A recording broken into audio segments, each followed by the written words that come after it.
제가 확실하게 2부 예배에 해야 될 메시지를 집중할 수 있을 것 같습니다. 왜냐하면 1부에 오신 분이 거의 없다는 걸 제가 확신하기 때문에. 여러분, 하나님이 여러분을 아십니다. 근데 1부에서는 세상을 아시는 하나님에 대해서 얘기를 했고, 2부에서는 인생, 그리고 개인에 대한 우리의 인생을 아시는 하나님에 대해서 제가 얘기를 할 겁니다. 그런데 하나님이 우리를 아신다라고 할 때 이건 정보가 아닙니다. 하나님이 우리를 아는 건 정보로서 아는 게 아니라 인생으로서, 인격으로서 아는 암입니다. 그래서 성경에서 하나님이 우리를 아신다라고 얘기할 때에 그 알은 경험에서 아는 암입니다. 그럼 하나님이 어떻게 경험해서 알아요? 질문을 드리겠습니다. 성경에 보니까 하나님의 이름이 많이 나와요. 성경에 하나님을 세 가지의 종류로 표현을 해 놓았어요. 하나님이 누구이신지. 첫 번째는 하나님이 하나님만 가지신 내적인 속성이 있겠죠. 이성재 목사님이 가지신 내적인 어떤 속성이 있어요. 쉽게 얘기하면 성품. 이성재 목사님이 가진 개인적인 성품. 제가 가진 개인적인 성품.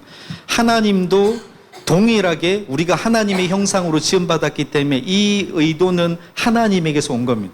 하나님만 가지신 속성이 있는데 그걸 우리는 쉽게 성품이라 불러요. 성경에 보니까 하나님은 전지하시대요. 모든 것을 알고 전능하시대요. 모든 걸 할 수 있고 무소부재하시대요. 이 무소부재하다는 말은 뭐냐면 쉽게 얘기하면 모든 곳에 하나님은 계시다는 거예요. 그런데 그냥 계시지 않고 동일한 성품과 동일한 능력과 동일한 약속을 가지고 그 자리에 동일한 시간대에 계신 겁니다. 여기 계신 하나님은 미국에도 동일하게 계십니다. 여기 계신 하나님은 북한에도 동일하시고 우주 끝에도 동일하십니다. 바다 밑에서도 동일하십니다. 그걸 무소부재, 하나님이 모든 곳에 계신다, 편만하게 계신다, 충만하시다라는 뜻이에요. 그리고 보니까 하나님은 영원하시대요. 하나님의 영혼은 시작도 없고 끝도 없습니다. 그래서 이걸 비슷하게 표현해서 하나님이 시작이고 끝이다, 알파와 오메가다 라는 표현으로 성경에 있는 그런 표현들을 보셨죠. 그리고 하나님은 변하시지 않는데요. 하나님은 전지전능 무소부재 영원불변 이 6가지의 속성을 가지고 계십니다. 근데 이분이 성경에 보니까 어떤 선언을 하세요. 나는 만든 신이 아니야. 모세에게 나는 스스로 있는 신이야. 사무엘에게 나는 외모를 보지 않아. 너 이상한 외모 보고 사람 판단하지 마. 나는 중심을 봐. 다윗에게 하나님이 이런 말씀, 이런 선언. 나는 빛이야. 나는 사랑이야. 나는 거룩해. 그러니까 너도 거룩해. 이런 선언들을 하셨어요. 하나님이 일방적으로 하신 것. 이런 선언이 나오네요. 근데 하나님이 이러한 속성을 가지고 전지전능 무소부재 영원불변이라는 하나님의 캐릭터를 가지고 하나님이 이런 선언들을 하시고 난 뒤에 성경에 보니까 하나님이 행동들을 하세요. 역사들을 하세요. 사람들을 살리고 민족들을 일으키고 나쁜 놈들을 벌주고 선한 사람들에게 계속해서 힘을 주시고 아프고 외로운 사람들을 일으키기 위해서 하나님의 모든 에너지를 쏟아붓고 이런 일들을 하시네요. 사람들이 그걸 보고 이름을 드려요. 여호와 샬롬, 여호와 라파, 인생의 치료자이세요. 여호와 니시, 우리가 보고 달려갈 수 있는 목적, 깃발이 되어주시는 하나님. 여호와 이레, 모든 것을 책임지시는 하나님. 이런 이름을 받게 됐습니다. 성경에 보니까 이렇게 3가지의 종류로 하나님이 표현이 되어 있어요. 근데 저는 오늘 오전에도 그랬고 지금 이제 하나님의 전지하심에 대해서 나누려고 합니다. 성경에서 여러분은 이제부터 성경을 읽을 때 그러니까 모든 이라는 단어를 볼 때마다 4가지가 포함된다는 걸 기억하셔야 됩니다. 첫 번째, 하나님이 전지하다, 모든 것을 안다라고 얘기할 때 이 모든의 4가지, 첫 번째는 보이지 않는 것들. 보이지 않는 것, 보이는 것, 과거, 미래. 이 4가지를 다 아실 때 하나님은 전지하신 분으로 인식될 수 있습니다. 하나님이 전지하신 하나님이 나를 아신다. 여러분을 아신다. 여러분의 내면 세계, 무의식 세계를 아시고 여러분의 생각 보이지 않죠? 형체가 없지만 존재하잖아요. 그러니까 보이지 않는 이런 의식 세계를 아시고 마음의 중심의 의도를 아시는, 보이는 육체의 삶의 결과들과 이전에 있었던 모든 것, 앞으로까지 아시는 거죠. 과거에 있었던 일을 아신대요. 미래의 것을 아신대요. 근데 이 알은 어떤 알미였다고요? 반드시 단 한 가지 형태입니다. 경험에서 아시는.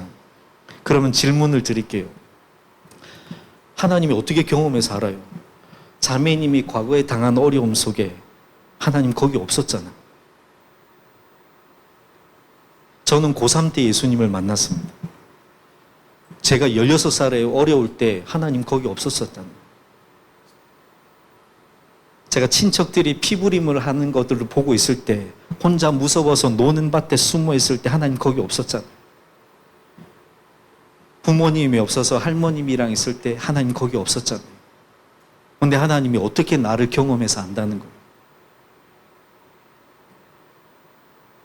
우리는 여기에 대해서 도전하고 질문해야 돼요.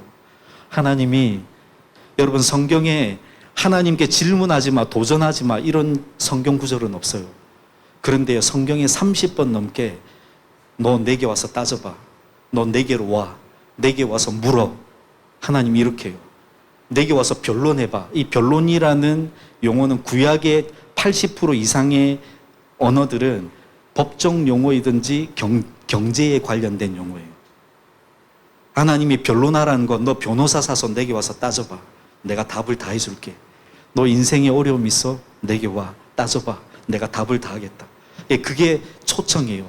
야, 너 변호사 사서 내게 와봐. 내가 답을 다 해줄게. 그게 우리 하나님이에요. 그러면 다시 원래 질문으로 돌아가서 하나님 거기 없었잖아요. 그런데 어떻게 알아요? 여러분, 임마누엘이라는 단어의 뜻을 아십니까?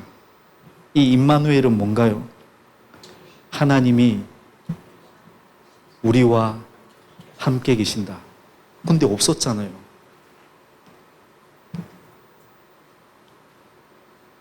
여기 있어요, 하나님이? 어디에요? 이 임마누엘이라는 뜻은 단지 그냥 함께 하신다라는 게 아닙니다. 거기에 하나님이 있다라는 뜻입니다. 근데 그게 사람일 수도 있고, 그게 이런 모임일 수도 있고, 그게 어떠한 환경일 수도 있어요. 모든 것이라는 단어가 포함하는 게 뭐죠? 보이는 것, 보이지 않는 것, 과거, 미래. 당연히 과거와 미래 사이에 현재도 포함되는 거죠. 과정인 거니까. 그러면 하나님이 모든 것을 아신다라고 얘기할 때 우리가 기억해야 될 건, 하나님은 보이는 것, 보이지 않는 것, 과거와 미래를 아시는 거죠. 경험해서 아신다고 그러네요. 임마누엘로 거기에 계신대요. 그러면 하나님이 어떻게 아셨다는 거예요? 우리의 인생을. 성경에 보니까 가장 빠른 인간을 알았던 타이밍이 언제냐면 어머니의 뱃속에서부터 우리를 조성하셨대요. 우리라는 사람으로, 저는 키가 173이 조금 넘고 74가 안 될 때요. 근데 저라는 사람의 키로 자라도록, 어깨가 남자 같지 않게 이렇게 한 뼘도 안 되는 사람으로 자라도록, 어떤 형태의 성격을 가지고 자라도록 하나님이 저를 만드신 거죠. 하나님이 아셨대요. 근데 그때부터 계셨던 거예요. 그리고 모든 순간에 내가 인식하지 못했는데 하나님이 있었다는 증거는 뭐예요? 하나님이 영으로 이 땅 가운데서 모든 인류와 하나님이 보내신, 이 땅에 보내신 사람들과 함께 하신 것. 하나님이 거기에 계셨대요. 여러분이 혼자 있었던 그 순간, 어머니의 뱃속부터 현재까지. 그럼 두 번째 질문을 드립니다. 하나님이 여러분을 사랑하기 시작한 순간은 언제인가요? 1번, 예수님을 믿고 교회를 온 순간부터. 2번, 태초부터. 진짜 그렇게 믿으세요? 정답을 얘기하지 말고 여러분의 마음이 느끼는 걸 얘기하세요. 그럼 질문을 살짝 바꿀게요. 임마누엘이 하나님은 거기 계셨다. 그게 환경이건 보이는 환경이건 보이지 않는 환경이건 과거의 시간대이건 미래의 시간대이건 문제 속에서든 좋을 때에든 하나님이 거기 계셨다. 라는 이 임마누엘은 시제가 없는 단어입니다. 그러니까 모든 곳에 완료되어지고 모든 곳에 이루어진 단어라는 뜻이에요. 하나님 거기 계셨는데 그러면 하나님의 임마누엘은 언제부터예요? 우리의 인생 가운데 뱃속에 우리가 형성될 때부터 아니면 우리가 교회를 다니고 예수를 믿을 때부터 언제부터입니까?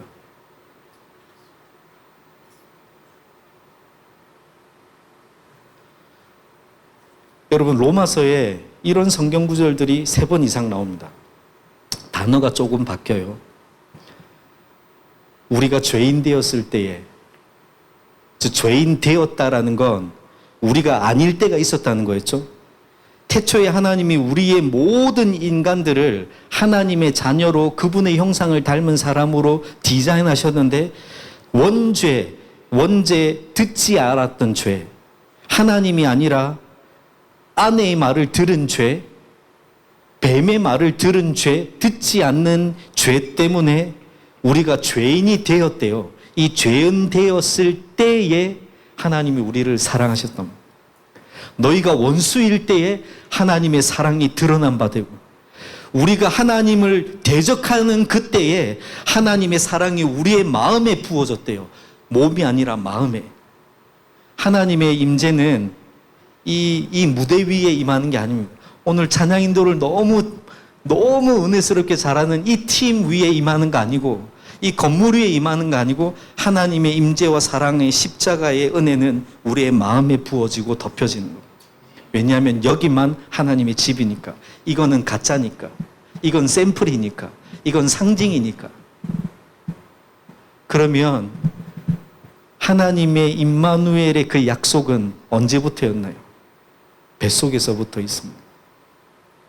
우리가 그분을 발견하지 못한 거예요. 하나님이 여러분을 향한 사랑은 여러분이 어머니의 뱃속에 잉태되었던 순간부터 멈추어진 적이 단 한 번도 없습니다. 그래서 하나님은 여러분을 향해 담대하게 이렇게 선언하실 수 있어요. 내가 너를 모태에서부터 조성했고 내가 너를 안다. 하나님이 여러분을 아십니다. 그러면 도대체 얼만큼 어떤 식으로 왜 아는지를 성경을 좀 보면서 찾아보세요. 창세기 1장 26절에서 28절을 한번 보시겠습니까? 성경을 저희가 한 10군데를 찾을 거거든요. 그래서 보시고 기억하시고 내가 누구인지 모르는 것 같을 때 나를 아시는 그분이 너는 이런 사람이야 라고 얘기해 주는 그걸 듣고 믿음으로 취하면 우리의 인생이 그 길로 갈 수 있어요. 창세기 1장 26절에서 28절까지 빨리 읽어볼까요? 하나님이 이르시되 우리의 형상을 따라 우리의 모양대로 우리가 사람을 만들고 물고기와 하늘의 새와 가축과 온 땅에 기는 모든 것을 다스리게 하자 하시니라. 자기 형상 하나님의 형상대로 사람을 창조하시되 남자와 여자를 창조하시고 하나님이 그들에게 복을 주시며 하나님이 그들에게 이르시되 생육하고 번성하여 땅에 충만하라. 땅을 정복하라. 바다의 물고기와 하늘의 새와 땅에 움직이는 모든 생물을 다스리라 하시니라. 하나님의 형상대로 여러분을 지었대요. 여러분은 어떤 사람인가요? 하나님의 형상대로 지음받은 사람. 말을 바꾸면요, 하나님의 소유. 또 살짝 바꾸면 하나님의 자녀로 지음받았대요. 여러분 누구신가요? 하나님의 자녀이고 하나님의 형상입니다. 실수로 태어나거나 잘못되게 태어난 거 아니에요. 왜 하나님이 어떤 분은 어깨 깡패를 주고 어떤 분은 나 같은 사람에게는 어깨가 이렇게 좁아서 이렇게 저는 이렇게 정장을 많이 입었는데 정장 찾기에 너무 불편한 거죠. 맞는 옷도 없고 어깨가 이렇게 좁으니까. 우리 딸이 늘 저 아빠를 놀려서 둘째 딸이 늘 저를 많이 놀렸어요. 어깨에 저희 딸이 제 키가 저만하거든요. 늘 요즘에 컸다고 이렇게 늘 어깨동무를 해요. 이렇게 살짝 건방지게 Hey Dad 뭐 이러고 막 이러잖아요. 그럼 이게 요만하던 게 벌써 이렇게 커가지고, 근데 그렇게 하면서 늘 얘기를 해요. 저희 딸이 이제 키가 크니까 팔이 좀 길겠죠, 상대적으로. 근데 이렇게 어깨가 제가 좁으니까 이렇게 하면 팔이 이렇게 내려오잖아요. 아빠, 나는 언제 팔을 이렇게 해보지? 늘 이렇게 놀려요. 아버지를 놀리지 마세요. 근데 하나님이 우리를 아시는 그 아심에 대한 이해가 있고 그 말씀에 대한 이해를 믿음으로 제가 받아들인 순간부터 남자로서의 제 정체성의 싸움을 끝냈습니다. 그리고 더 이상 제가 이렇게 막 눈치 보지 않아요. 제가 아주 당당해요. 제가 남자입니다. 제가 한 여인의 남편이고 내 아이의 아빠입니다. 한 명은 먼저 주님께 보냈고 제가 남자예요. 어깨의 넓이와 상관없이. 제가 왜 이걸 얘기할 수 있냐면 하나님이 나를 창조하시고 그분이 나를 아시는 알을 제가 알기 때문에 그런 거죠. 성경 다음을 찾아볼까요? 출애굽기 3장 6절입니다. 3장 6절에서 10절. 출애굽기 3장 6절에서 10절입니다. 제가 읽을게요. 눈으로 따라오시죠. 또 이르시되 나는 내 조상의 하나님이니 아브라함의 하나님, 이삭의 하나님, 야곱의 하나님이라. 모세가 하나님 배웁기를 두려워하여 얼굴을 가리매 여호와께서 이르시되 내가 애굽에 있는 내 백성의 고통을 분명히 보고 그들이 그들의 감독적으로 말미암아 부르짖음을 듣고 그 근심을 알고 내가 내려가서 여기까지 읽을게요. 자, 26절을 보여주시겠어요? 아니 26절이 아니라 7절을 보여주실래요? 3장 7절. 자, 보세요. 하나님이요, 여러분을 어떻게 아냐면 여러분을 알기 위해서 하나님께서 주목하시는 것이 있는데 그게 뭐냐면 우리 인생 가운데 있는 고통입니다. 하나님이 고통을 보시고 계세요. 근데 이걸 보시는 건 반드시 기억하십시오. 하나님이 모든 것에 충만하다고 했죠. 모든 것에 충만해요. 우리의 이해로 이해될 수 있는 게 아니라 그만큼 놀라운 창조주이신 거예요. 하나님은 저와도 100%의 동일한 약속과 동일한 능력으로 함께 하시고 우리 형제님과도 100%의 동일한 성품과 신실함과 은혜로 함께 하시는 거죠. 나와 100%를 만나는 분이 이 형제님과 100% 만나시는 겁니다. 그 하나님이 우리의 인생의 고통을 보고 계세요. 우리와 함께 하시면서. 그리고 우리의 부르짖음을 듣고 계십니다. 그래서 하나님의 우리를 아는 알은 보고 들어서 아는 알이에요. 어디에서요? 천국에 이렇게 앉아서 CCTV로? 아니요. 나와 함께 하셔서. 언제부터요? 우리가 뱃속에서부터 현재의 삶까지. 그리고 앞으로도요. 예, 우리가 거절하지 않으면 그분이 우리와 함께 있는 건 변하지 않습니다. 믿으십니까? 그래서요, 우리의 예배는 멈출 수가 없어요. 아니, 정확하게 얘기해서 하나님이 우리의 삶 전체를 예배로 간주하십니다. 그런데 언제 우리의 예배가 멈추지 않냐면 나의 고통을 보고 내 부르짖음을 듣는 이분을 내가 믿음으로 이해하고 받아들일 때에, 나를 아시는 걸 내가 믿음으로 인정할 때에 나만 가질 수 있는, 나만 고백할 수 있는 나의 노래가 여기서 솟아나기 시작합니다. 그게 예배자입니다. 그 노래가 우리 모두 안에 있어요. 남의 노래 말고, 남이 지은 노래 말고 나의 노래. 언제요? 나의 근심을 아신다는 걸 내가 알고 인정할 때. 다른 성경을 찾아볼까요? 역대상 28장 9절을 찾겠습니다.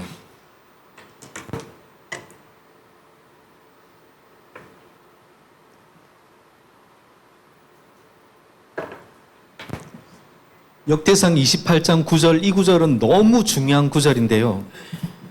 성경 전체의 영적인 중요한 원리들, 하나님을 믿고 따르고 하나님과 어떻게 관계를 해야 될지 보여주는 너무 중요한 구절입니다. 내 아들 솔로몬아, 그러니까 내 아들 솔로몬아 하고 솔로몬을 아들로 불렀으니까 누가 한 얘기예요? 다윗이 한 얘기입니다. 너는 내 아버지의 하나님, 그러니까 다윗의 자기가 만났던 하나님을 알아라. 그리고 온전한 마음과 기쁜 뜻으로 섬겨라. 왜요? 이유가 이제 나옵니다. 하나님은요, 어떤 분이에요? 모든의 네 가지가 포함되죠. 모든 마음을 감찰하신대요. 이게 뭔지 나중에 볼게요. 모든 의도를 아신대요. 그러니까 네가 이런 하나님을 찾으면 만날 거야. 그런데 네가 이런 하나님을 버리면 네 인생도 영원히 버림을 당할 거야. 하나님이 우리의 마음을 감찰하셔서 의도를 아신대요. 그러면 우리의 마음을 감찰하는 이유는 뭐를 위한 거예요? 의도를 알기 위해서. 하나님이 우리와 단지 함께 있는 것으로 끝나지 않고 하나님이 우리를 아시는데 우리라는 사람을 인생으로 이해하시는데 10대가 지나는 인생, 20대가 지나는 인생, 30대, 40대 그리고 중년이 지난 70대, 80대가 지나는 인생을 아시는데 어떻게 아시냐면 감찰해서 아신대요. 이게 뭔지 조금 이따가 볼게요. 그래서 의자를 가져왔어요. 감찰해서 아신대요.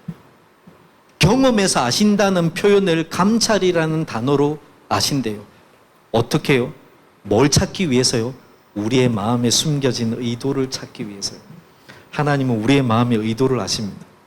여러분이 왜 이런 행동을 하는지, 왜 이런 행동을 할 수밖에 없는지를 하나님은 아십니다.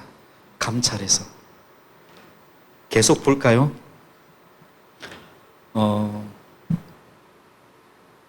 다니엘서 2장 22절을 찾을게요. 제가 일주일 동안 하루에 10시간씩 할 내용을 40분에 줄이려고 하고 있어요. 제가 다음 주 이제 제주에 내려가서 선교사님들과 선교단체 간사님들과 이제 세미나를 해야 되는데 일주일 동안 하거든요. 네. 다음에 기회가 되면 더 자세히 세세히 나눌 수 있으면 좋을 것 같아요. 다니엘서 2장 20절, 22절. 그는 깊고 은밀한 일을 나타내시고 어두운 데 있는 것을 뭐 하신다고요? 아신대요. 근데 어떻게 알까요? 여기에 아시는 하나님이 무엇으로서 기능하신다고요?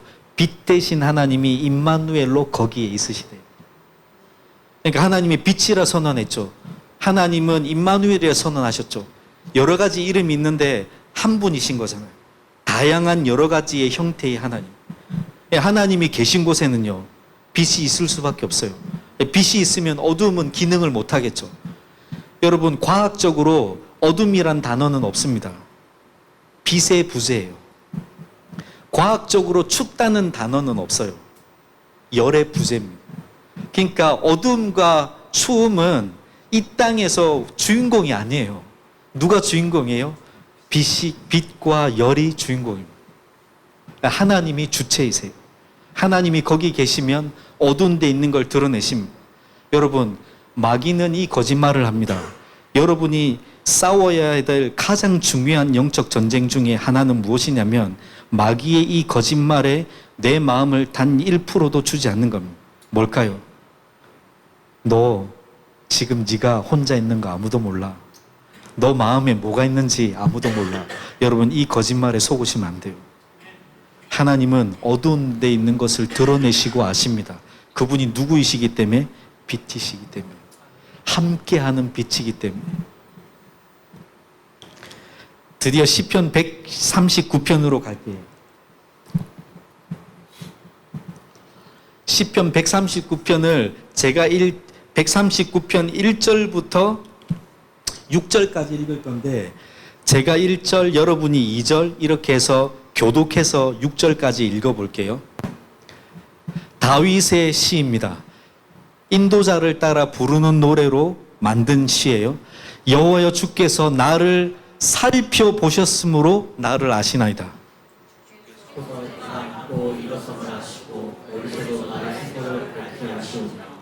나의 모든 길과 내가 눕는 것을 살펴보셨으므로 나의 모든 행위를 익히 아시오니 여호와여 내 혀의 말을 알지 못하시는 것이 하나도 없으시니까.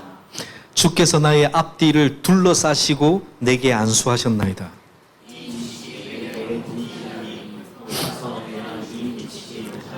아멘. 혹시 1절을 찾아주시겠습니까? 자, 지금부터 볼게요. 하나님이 인생을 아는 방법을 시편 139편처럼 명확하게 표현해 놓은 시는 없습니다. 성경 어디에도 이 시처럼 하나님이 인생을 알 때 어떻게 아시는지를 명확하게 표현한 시는 없습니다. 이 시편 139편에는 하나님이 안다라는 것을 세 가지의 레벨로 표현해 놨어요. 살펴보셨습니다. 그리고 아신대요. 그리고 익히 아신대요. 이 익히란 단어는 EST, 최상급을 얘기하는 겁니다. 하나님이 우리를 아시는데 어떻게 아신다고요? 1절, 주께서 나를 살펴보셨으므로 아셨습니다. 하나님이요, 우리를 모태에서 지으시고 그리고 날마다 우리를 향해 하시는 일이 뭐냐면 우리의 전후 사방을 살펴보십니다. 근데 이 살펴보심은 100%의 경험에서 아는 알미니까 하나님이 우리와 함께 있으면서 살펴보시죠. 그런데 모든 것을 아시니까 이 네 가지를 적용해야 되겠죠? 그러면 나를 살펴보셔서 아시는 거예요. 나라는 사람의 보이지 않는 무의식 세계, 과거의 여러 가지 우리의 인생 가운데 더러운 오물처럼 튀겨져 있는 여러 가지 아픔들, 그리고 감당할 수 없어서 어디에 넣어놓고 문을 걸어 잠궈서 그냥 제껴버린 기억들, 미래에 다가올 우리가 불안해하는 그 미래의 여러 가지 일들, 현재를 포함해서, 그리고 보이는 내 인생에 속한 모든 것들을 하나님은 살펴보시고 아시는 분이십니다. 2절을 볼까요? 내가 앉고 일어섬을 아신대요. 여러분 오늘 몇 번 앉고 일어나셨나요? 제가 저희 아내를 사랑합니다. 제가 선교사로 이전의 꿈은 21세기에 좀 웃긴 말이지만 21세기에 획을 긋는 선교사가 되겠다. 이게 제 꿈이었어요. 너무 건방지고 이 허황한 꿈이죠. 근데 지금 꿈은 저희 아내가 인정하는 선교사가 되는 게 제 꿈입니다. 제가 저희 아내를 사랑해요. 그런데 제가 아무리 저희 아내를 사랑하지만 저희 아내가 오늘 몇 번 앉았다 일어나는지를 제가 카운트하지 않아요. 너무 하찮은 것 같지만 그런데 이런 하찮게 여겨지는 것까지 하나님은 아십니다. 여러분이 오늘 몇 번 일어났다가 앉았는지를 아십니다. 그리고 멀리서도 여러분의 생각을 밝히 아십니다. 3절이요. 나의 모든 길. 여러분 성경에서 길이라는 단어가 나왔죠. 지금 모든 길이죠. 그러면 모든은 뭐예요? 보이는 길, 안 보이는 길, 과거의 길, 미래의 길을 하나님이 다 아시는 거예요. 여러분 오늘 이 교회에 오실 때 정문으로 들어오셨나요? 뒷문으로 오셨나요? 이 교회의 주차장에 내려오실 때 위에서 내려오셨어요? 밑에서 올라오셨어요? 중간에서 끼어 들어오셨어요? 이성대 목사님이 여러분을 사랑하겠지만 여러분이 무슨 길로 왔는지 목사님 그런 거 신경 안 써요. 그런데 하나님은 아십니다.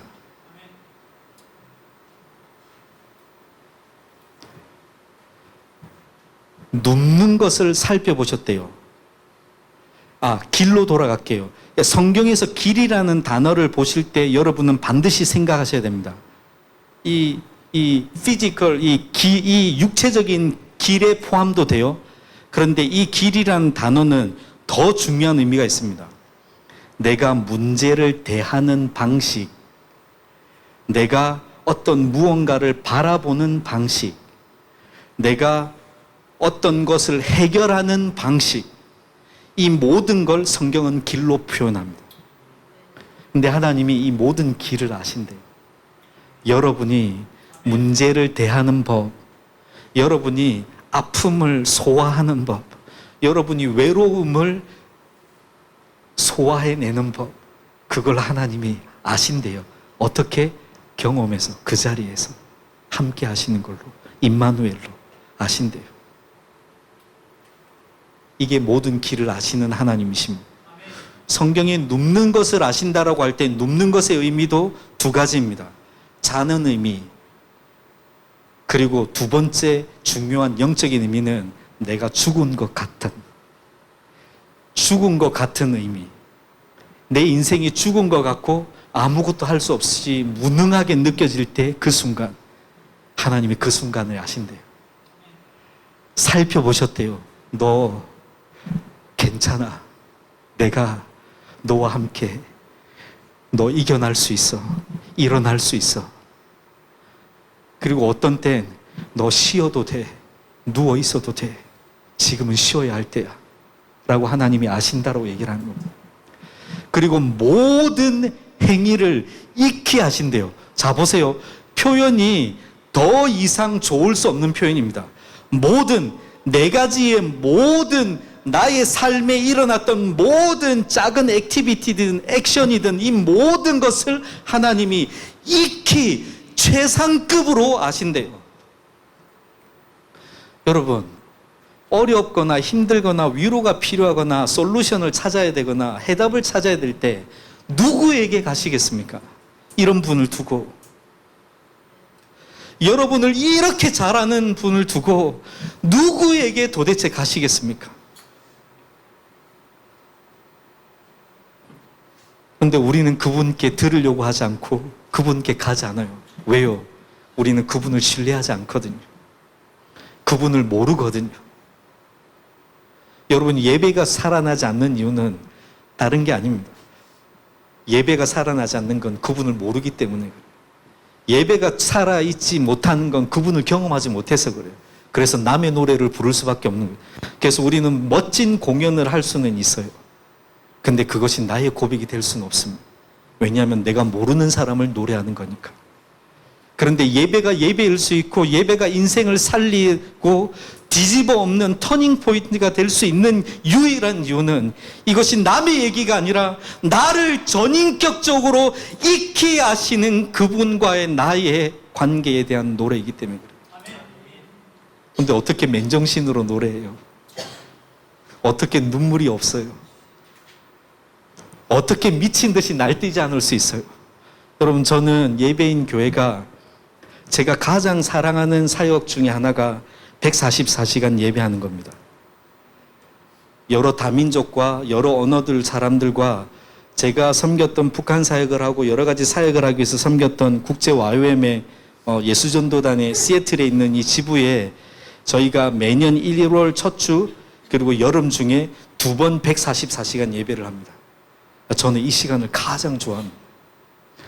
제가 죽을 것 같이 힘들 때 제가 심장마비를 2번 지냈고 뇌출혈을 지냈고 여러 가지 수술을 하고 아주 고생을 많이 한 것 같아요.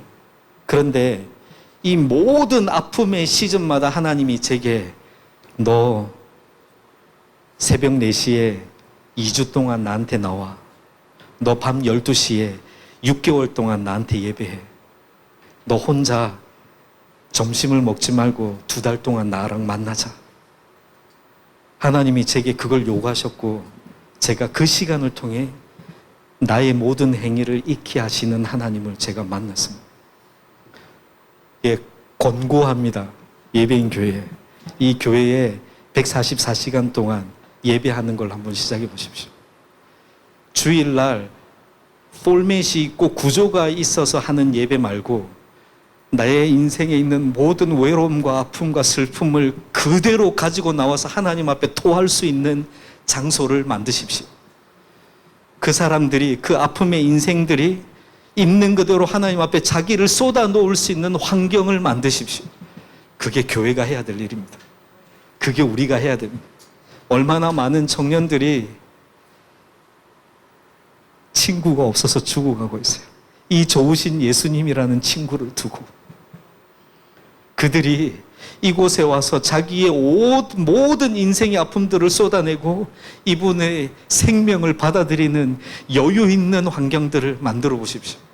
남의 눈치 보지 않아도 있는 그대로 눈물 콧물 춤추면 뛰면서 예배할 수 있는 환경을 만들어 보세요. 그러면 제가 그때 올게요. 예배 참석하러. 4절을 넣어주시죠. 내 혀의 말을 알지 못하시는 것이 하나도 없으십니다. 저희 딸이 자꾸 카톡을 보낼 때마다 줄임말을 써요. 아빠 질감하삼. 제가 이런 거 너무 싫어요. 왜냐하면 모르니까. 제가 이게 일반 한국말도 힘든데 이런 말을 하니까 카톡을 편하게 읽고 싶은데 수많은 이메일과 문자가 와서 카톡이 막 몇백 개씩 오니까 이게 감당이 안 되고 노안 때문에 이거 보이지도 않고 힘든데 그런 단어로 쓰니까 제가 저희 딸을 늘 그래요. 딸 제발 아빠를 배려를 좀 해줘. 그냥 정식 문자를 보내왔는데 모든 단어가 질감하삼 뭐 이런 단어로 보내니까 그것도 2세이고 영어 한국말이 두 번째인 애가 이런 말을 쓰니까 저는 자존심도 더 상하고 한국 사람인데 더 그러니까 야 제발 정식 문자로 좀 보내. 아빠가 너 문자는 기품으로 그냥 편하게 읽도록. 근데 그게 안 되나 봐요. 그리고 제가 10대들 학생들 수련회에 이렇게 가서 이 말씀으로 그 얘기를 합니다. 젊은 세대들이나 우리 아이들에게 하나님은 너무 구닥다리처럼 느껴져요. 올드 패션 같이 느껴져요. 너무 클래식하고 우리 이해 못할 것 같고 이런 줄임말도 모르고 게임할 때 단축키는 전혀 관심도 없는 그저 교회 예배만 하라고 하는 하나님처럼 생각을 해요. 근데 여러분 하나님이 언어의 창시자입니다. 하나님이 우리 혀의 말을 다 아세요. 하나님이 여러분이 쓰는 줄임말을 알아요. 하나님이 그리고 여러분의 입에서 나오는 탄식도 알아요. 숨 쉴 수 없어서 한숨도 제대로 나오지 않는 그 이 짧은 숨을 하나님은 알아요. 하나님은 우리의 혀의 말을 알지 못하는 게 하나도 없대요. 하나님 구닥다리 아닙니다. 하나님 최신식이에요. 하나님은 아주 앤틱스럽게 고급스럽고 클래식하고 그리고 하나님은 레이디스 버전 최신 상품, 최신 버전이에요, 하나님은. 우리 하나님 구닥다리 아니니까 그렇게 취급하지 마세요. 하나님 여러분의 패션, 여러분의 트렌드 한 거 다 아시는 분이에요. 5절요.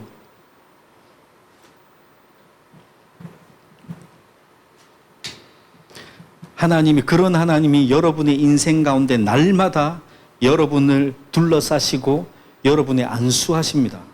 여러분 아침마다 하나님이 여러분에게 안수하시는 걸 느끼세요. 그리고 필요할 때마다 안수하십니다. 이게 말이 좀 이해가 되세요?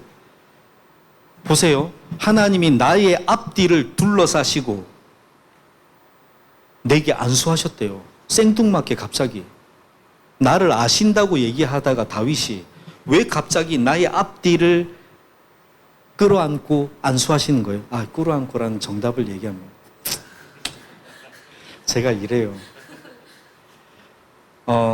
이 표현은 어떤 표현이냐면요, 정확하게 이 표현입니다.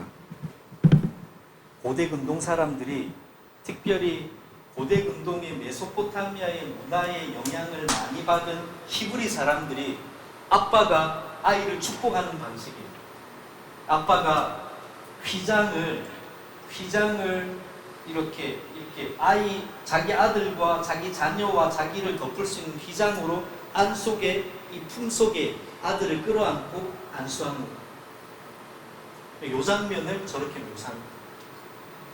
고대의 아빠가 아이에게 해줄 수 있는 최고의 위로, 아침마다 아들, 너 오늘도 부부이 너를 보호한다. 이 표현 방식으로 민수기의 아론의 축복의 기도가 나오는 거예요. The Lord bless you. 하나님이 너에게 축복하시고 너를 지키시고 너를 이끄시고 너에게 그분의 얼굴빛을 비추시고 얼굴빛을 비춘다는 건 직면하신다는 것. 하나님이 너와 항상 대면해서 만난다는 것. 그리고 너에게 평안을 주실 것. 이걸 하는 걸 같이 만나요. 지금 하나님이 어떻게 하신다고요? 여러분이 아침에 눈 뜨기 전 그분이 우리를 깨우시는 거죠. 이 축복은 성재야 일어나, 허나가 일어나. 내가 너와 함께할 거야. 내가 너에게 내 얼굴빛을 비추. 왜냐하면 내가 너를 알아. 내가 너를 지었어. 내가 너의 모든 것을 알아. 너의 눕고 앉고 일어섬을 알고 너의 길을 내가 알아. 네가 왜 이 길을 선택해야만 하는지도 내가 알아. 내가 너에게 평안을 줄 거야. 이걸 이 139편을 앞으로 보실 때마다 이 장면을 상상하셔야 됩니다. 아시겠죠? 성경에서 하나님이 우리를 아신다라고 얘기할 때에 이 알매의 가장 중요한 장면이 무엇이냐면 이겁니다. 제가 죄송한데 5분만 더 하고 끝을 낼게요. 자, 보시죠. 여러분, 구약 성경의 말씀에 보면 토기장이 비유가 나오죠. 토기장이가 흙을 만들 때 어떻게 하나요? 토기장이가 흙을 어디에 두나요? 여기에 두죠. 도르래를 이렇게 건방지게 이렇게 발라요? 아니면 좀 멋있게 요 발로 도르를 이렇게 돌리면서 이렇게 해요? 아니요. 토기장이가 여러분 다음에 기회 되시면 청년들이나 아니면 교회가 청년들과 교회가 토기장이가 전통 방식으로 토기를 빚는 곳에 가서 한번 관찰을 하십시오. 반드시 고대에는 토기장이 흙을 중간에 둡니다. 그리고 대부분의 경우 토기장이가 상체에 옷을 입지 않아요. 근육 자랑하려는 게 아니라 혼을 불어넣는 작업을 합니다. 어떤 방식으로? 흙이, 자, 이렇게 흙이 있죠? 자, 이게 흙이에요. 마이크를. 자, 흙인데, 들리시죠?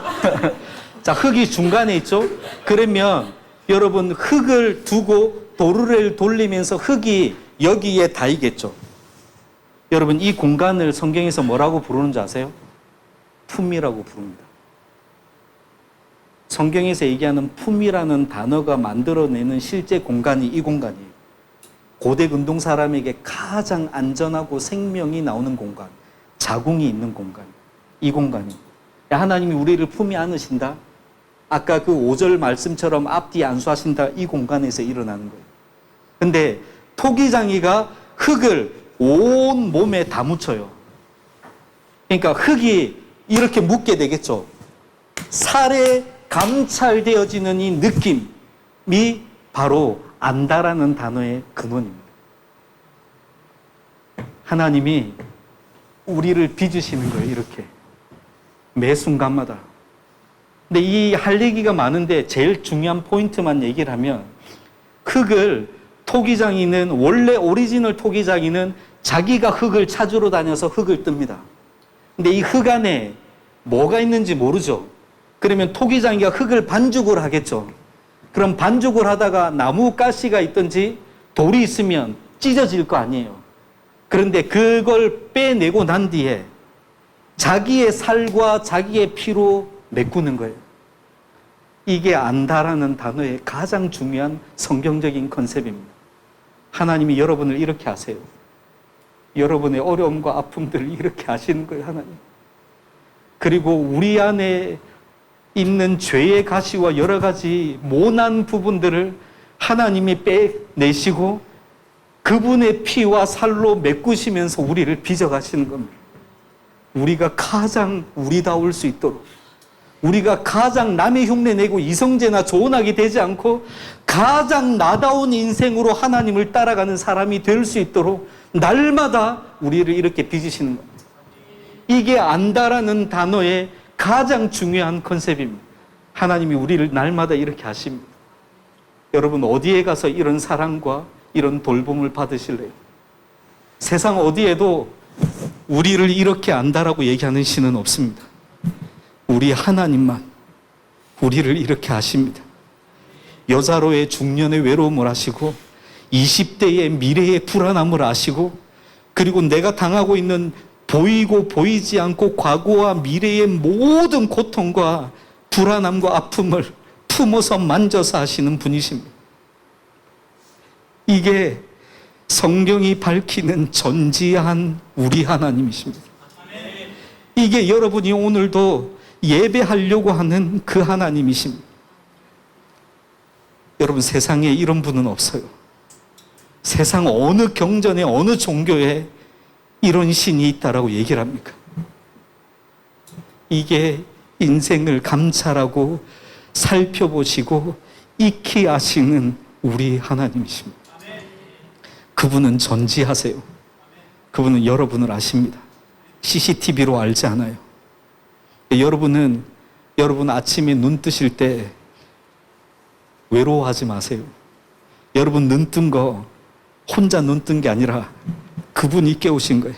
마치 제가 저희 누뚱이 죽음의 고통을 지났거든요. 저희 누뚱이가. 그래서 저희 가족이 아주 어려운 시간을 지났습니다. 그런데 저희 누뚱이를 제가 이 아이가 힘들 때 3살, 4살 때 너무 힘들 때 지금 8살인데 제가 1년 6개월 정도를 넘게 하루 밤마다 6번에서 10몇 번 이상 이 아이가 숨을 쉬는지 코에 체크를 하고, 그리고 이 아이의 아침을 제가 깨웠어요.